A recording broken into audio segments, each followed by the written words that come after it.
Ele visse a casa como estava, né? Não assim, né? Claro. Porque eu tenho medo até dele morrer. Você tem Sônia. medo dele morrer por causa disso? Tenho. Receber uma notícia Eu tenho. dessa? Eu tenho, Sônia. Eu morro de medo. Eu falei, se ele morrer, acaba a minha vida. A cobrança dos deuses veio até a família, que fez o Brasil vibrar com uma linda voz pequenina. Há exatamente 11 anos, o Brasil se despedia de uma das vozes mais marcantes e emocionantes da música romântica, Nelson Ned. Pequeno no tamanho, mas gigante no talento, ele conquistou o mundo com sua voz poderosa e uma trajetória repleta de glórias, amores e controvérsias. Porém, o que quase ninguém sabia é que, por trás do brilho dos palcos, existia um homem atormentado por dramas familiares, segredos e conflitos que o acompanharam até os últimos dias de vida. E agora, após mais de uma década em silêncio, sua esposa finalmente decidiu falar, e o que ela revelou surpreendeu até mesmo os fãs mais fiéis. Entre confissões sobre a convivência com o cantor, brigas jamais expostas, questões de herança e momentos de profunda solidão, surge um retrato completamente diferente daquele que o público conhecia. Confesso que o que mais me surpreendeu foi descobrir o lado espiritual e solitário de Nelson, um homem que buscava redenção até o fim.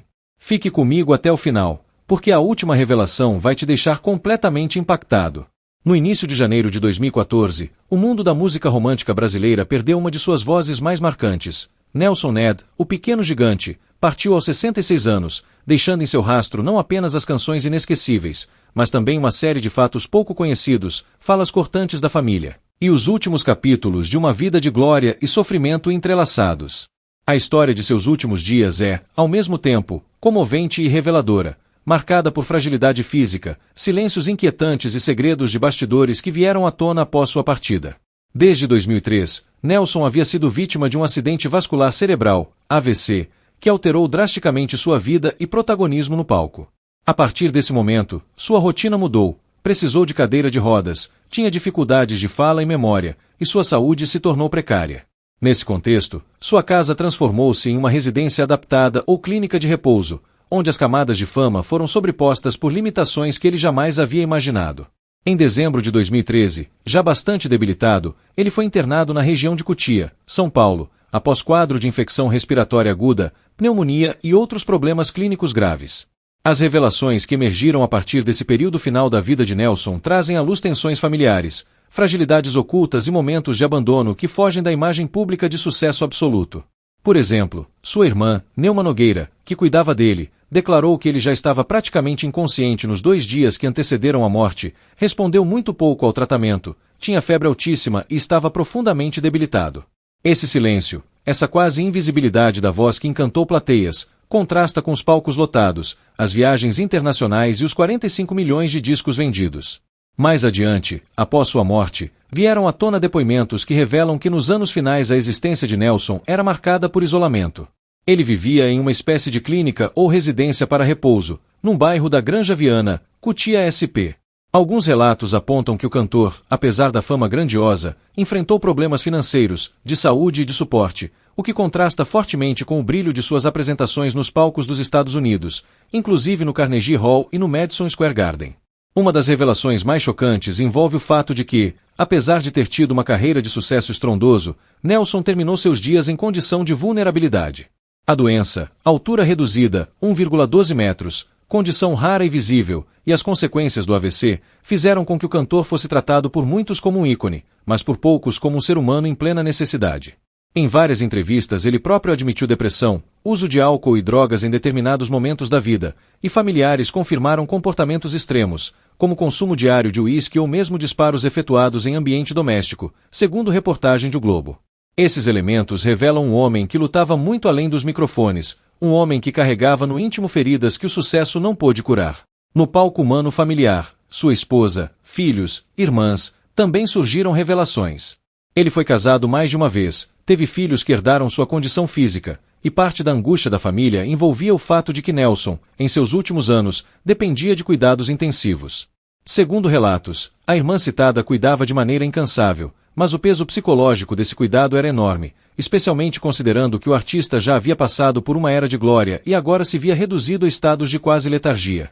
Além disso, o velório e o rito de despedida expuseram também uma face emocional crua. No momento do adeus, familiares entoaram Tudo Passará, o grande sucesso, como coro espontâneo, em meio a lágrimas e consternação.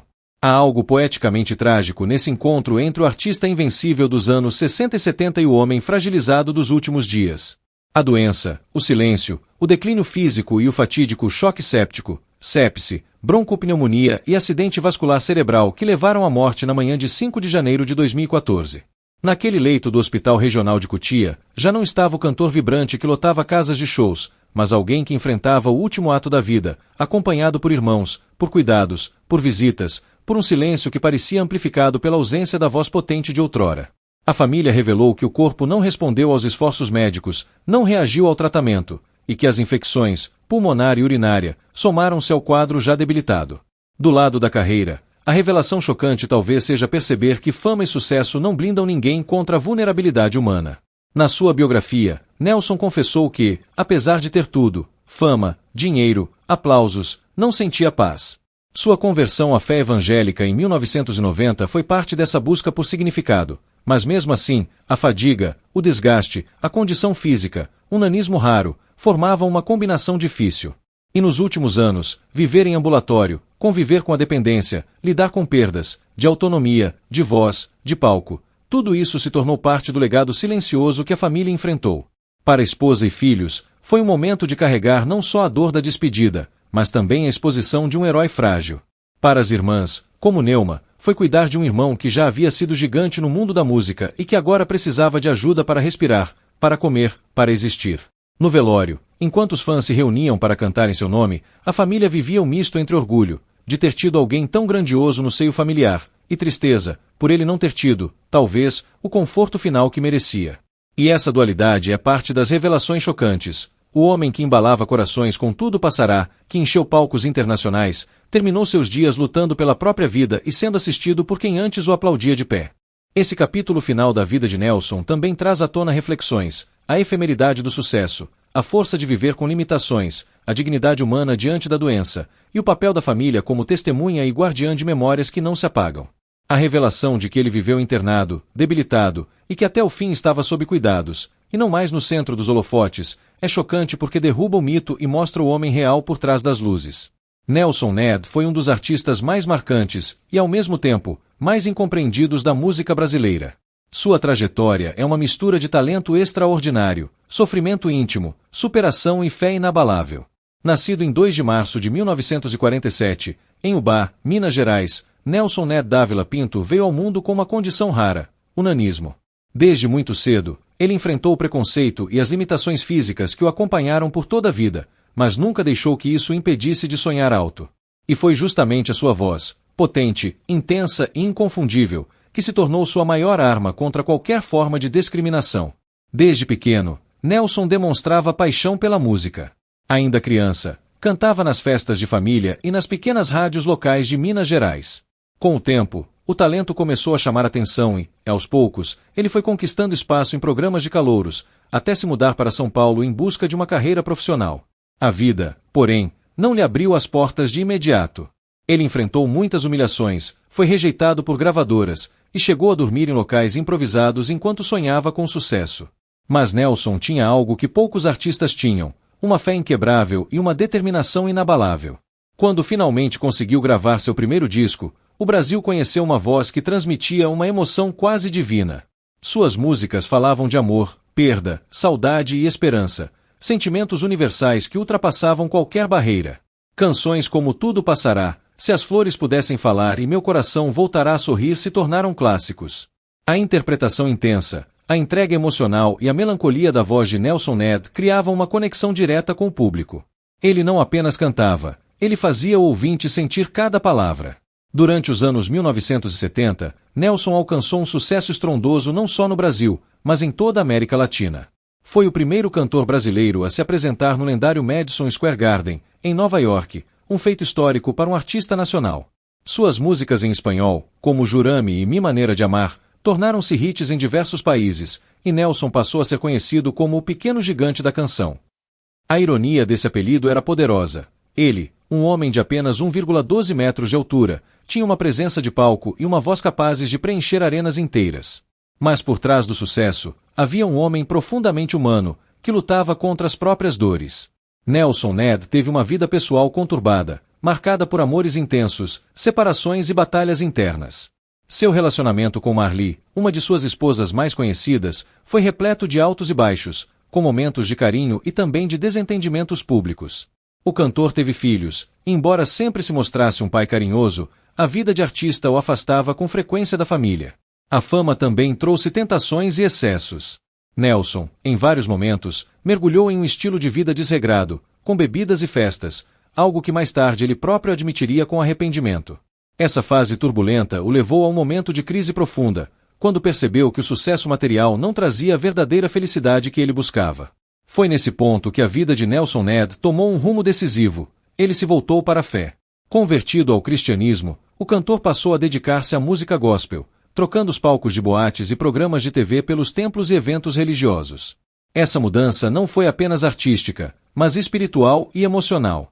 Nelson dizia ter encontrado finalmente a paz que sempre buscou. Em suas entrevistas, falava com emoção sobre o amor de Deus e sobre como a fé o libertou da angústia e da solidão.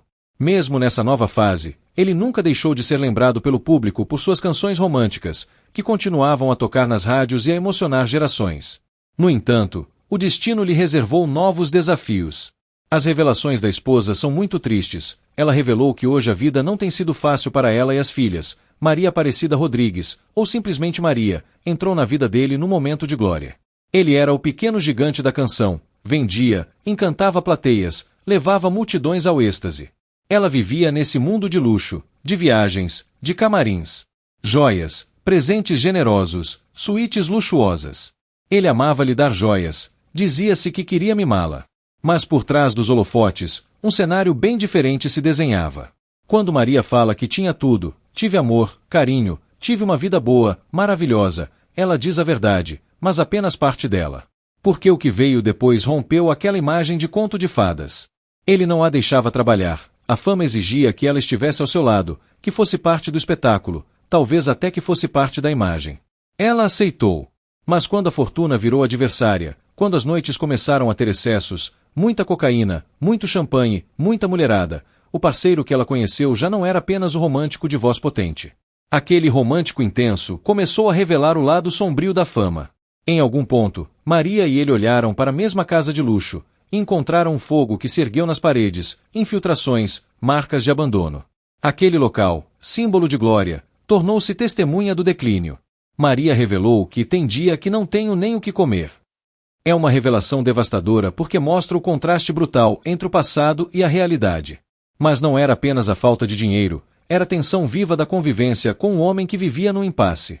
Sucesso, glória e ao mesmo tempo nanismo, dor, vícios. Ele, Nelson, passava por crise, cirurgias, doenças, dependências, vozes que falhavam, braços que não sustentavam, o que lhe restava era memória desvanecendo. E Maria estava ao lado, mas também distante, porque estar ao lado não significa poder conter tudo. Ele atirou-lhe contra a própria esposa. Sim, num surto, ele disparou contra ela, acertou sua clavícula. Imaginar o choque, a dor, o medo. A esposa de uma estrela, agora vítima da fúria do homem que ela amava, ou ao menos convivia com este amor conturbado. E ela revela isso. A revelação não é confortável, não é glamourosa, mas é exatamente isso que a torna poderosa. Porque a dor que está oculta, a ferida que não aparece nas entrevistas de TV, a queda que não se vê nos palcos, tudo isso ganha voz quando Maria fala. E ela fala de vida comum agora. Não de palcos lotados, não de flashes e aplausos, mas de casas com infiltração, da luta diária para colocar comida na mesa, do silêncio que vem após o rebuliço das multidões. Aquele eu tive tudo transforma-se em hoje não tenho nada. O espelho mostra joias que se foram, suítes que fecharam portas, cadeiras de rodas que substituíram microfones. O astro virou doente, dependente. E Maria, a mulher que acompanhou, se tornou também guardiã de memórias e de ressentimentos. Ela revela que não podia trabalhar, que ele queria manter o domínio, que a fama viciou, e o vício destruiu. A narrativa de amor eterno ganhou rachaduras profundas. Mas não somente de destruição. Há também o traço da superação. Mesmo que silenciosa. A revelação de Maria se torna um alerta. Nem toda estrela brilha para sempre, nem todo amor resiste ao desgaste, nem toda voz imortal impede o apagamento. E ao revelar isso, ao expor o que muitos tentam esconder, Maria entrega à história algo raro, a verdade não filtrada. Ela mostra que estar casado com uma celebridade é estar casado com o público, com os segredos, com as dores que o astro carrega e que a luz do palco não alcança. Ela revela que o sucesso dele virou armadilha. Que a música romântica, que dizia tudo passará, tinha significado literal, tudo realmente passou. A glória, as multidões, o brilho. Restou a cadeira de rodas, a doença, o vazio e o convívio com o que foi. E ela ficou. E relatou. E ao relatar, libertou-se, ou ao menos tentou. E se você chegou até aqui, é porque também se emocionou com essa história tão intensa e cheia de reviravoltas. A vida de Nelson Ned foi uma verdadeira montanha-russa entre o sucesso e a dor, entre o amor e a solidão, e hoje suas verdades finalmente vieram à tona. Agora eu quero saber de você, o que mais te chocou nessa revelação? Deixe seu comentário aqui embaixo, porque sua opinião é muito importante. Se esse vídeo te tocou de alguma forma, deixa o like, compartilha com quem também admira a música brasileira e, claro, se inscreve no canal para não perder as próximas histórias que vão mexer com você. Acredite, o que vem a seguir é ainda mais surpreendente. Nos vemos no próximo vídeo, e lembre-se, por trás de cada ídolo, existe sempre uma história que o mundo ainda não conhece.